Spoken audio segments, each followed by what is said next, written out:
अभी एक इस मुल्क के रहने वाली भाजपा की दलाल औरत ने नबी की शान में गुस्ताखी कर दी, खतरनाक अल्फाज इख्तियार कर लिए। सड़कों पे, अरे छोड़ो, तुम्हारे उड़ते हुए घोड़े एंड अर्थ इज फ्लैट, जो कुरान में आपके लिखा है बकायदा, उसका मजाक उड़ाना शुरू कर दूं? 6 साल की बच्ची से ब्याह करके 9 साल में you having sex with prophet Muhammad ने, बोलना शुरू कर दूं मैं?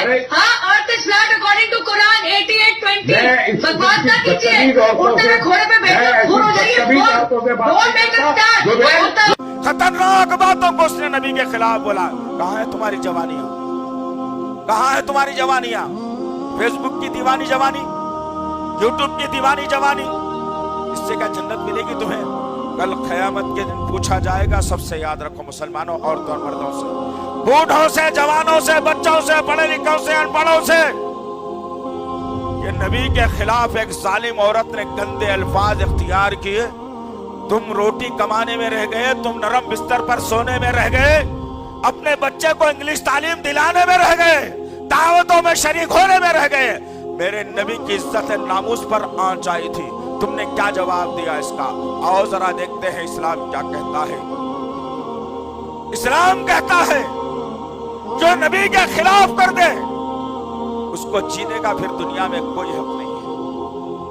काब बिन अशरफ यहूदियों का बहुत बड़ा सरदार, आज भी कभी जाइए मदीना, घूम के तलवे चाट के मत आइए अल्लाह के वास्ते, वहां की रेती भर के जो है ना बैगों में डाल के मत लाइए, उससे कुछ होने वाला नहीं है तुम्हारा।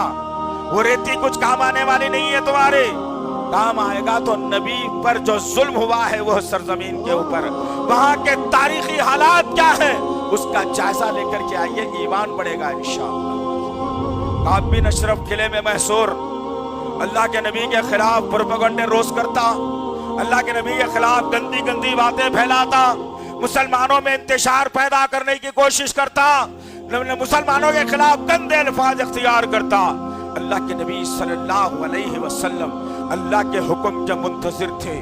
अल्लाह वहदहु ला शरीका लहू ने जिब्राइल को भेजकर नबी से कहा कि नबी अब इस दुश्मन को जीने का कोई हक नहीं है, क्योंकि ये आपके खिलाफ में कह रहा है, आपके खिलाफ में जबान दराजी कर रहा है, मुसलमानों के खिलाफ कह रहा है। ऐ नबी हुक्म सादिर कर दीजिए। जब हुक्म आ गया आसमान से, अल्लाह के नबी सल्लल्लाहु अलैहि वसल्लम ने साहबा को जमा किया और कहा, ऐ मेरे साथियों, काब बिन अशरफ का सर कौन लाएगा?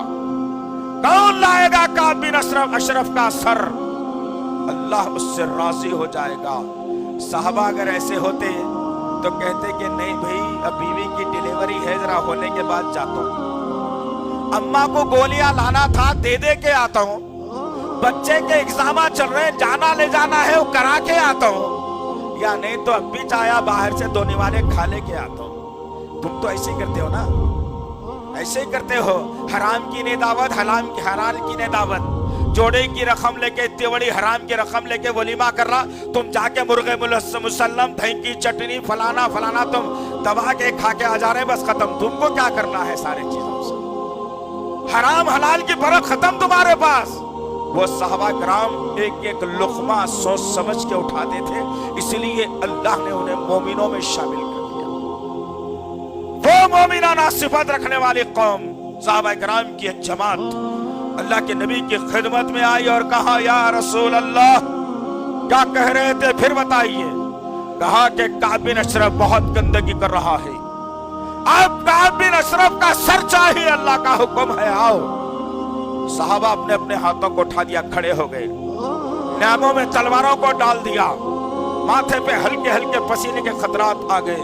साहबा खड़े हुए और नबी से कहने लगे, या रसूल अल्लाह, कौन जाना है सेलेक्ट कर लीजिए, इतने लोग तैयार हैं।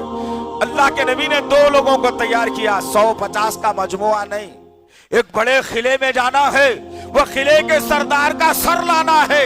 2 लोगों को तैयार किया। साहबा ने एतराज नहीं किया, ये नहीं कहा कि हम समझ रहे थे बहुत लोग आ जाना है, क्या 2 लोग ये काम कर सकते? अल्लाह के नबी के इशारे पर वो दोनों साथी तैयार हुए और काब बिन अशरफ के किले में दाखिल हुए और आनन फानन काब बिन अशरफ का सर धड़ से जुदा किया और सर के बाल पकड़कर वो मरा हुआ चेहरा नबी के कदमों में डाल करके कहा, या रसूल अल्लाह, ऐसे और काब बिन अशरफ पैदा होंगे, आप इशारा देते जाइए, उनके सरों को आपके कदमों में डाल कर रहेंगे। ये मोमिनाना सिफत की बात हो रही है, ये मुसलमान बेचारा क्या कर सकता है? ये मोमिनाना सिफत की बात है, ये मुसलमान बेचारा क्या कर सकता है? कुछ हो सकता है तुमसे?